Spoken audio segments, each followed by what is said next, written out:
baje kubasuhuza kandi mbaramutsa ku muntu wese wakoze subscribe kuri Ruga TV. Uyu ni umwanya mwiza tugiye kuganira ku ukuntu abantu bataye indangagaciro ndetse n'umwimerere wa Kinyarwanda. Gusa si ibyo kandi turi kumwe n'ikinyobwa bita energy drink sana.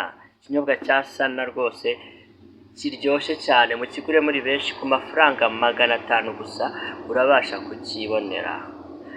Okay, mu buzima bwa buri munsi abantu tubana nabo cyangwa se duhura nabo, ubuzima bwabo n'ukuntu bari babayeho byagiye bihinduka cyane. Bataye umuco kandi ikindi nta ndangagaciro bagifite.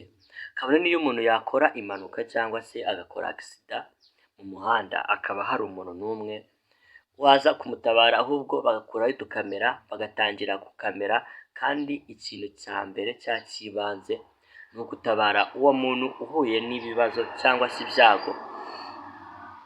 Hari nk'ahantu mu gace kamwe haguye ikamyo yari itwaye amaji, aho kugira ngo bajye kureba shoferi nimba hari ikibazo yabaye, iyo kamyo iragwa, amaji yose yari ari muri kontineri inyuma agwa hasi. Mbazaga icyakurikiyeho n'iki?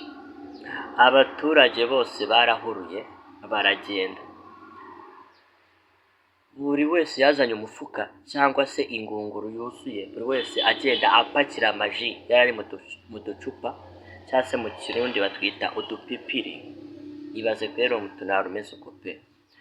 Abantu bataye indangakamere n'ubuzima bwa buri munsi kubera isi niho itworohereza cyangwa se ituganisha aho umuntu uzasanga yikunda. Kambareke mukurikire ako ka video ukuntu byagenze.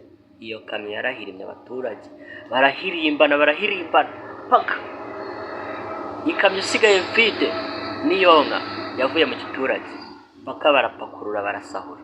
Kweri ibyo birakwiye kweri? Kora subscribe kumye tubane, utange comment.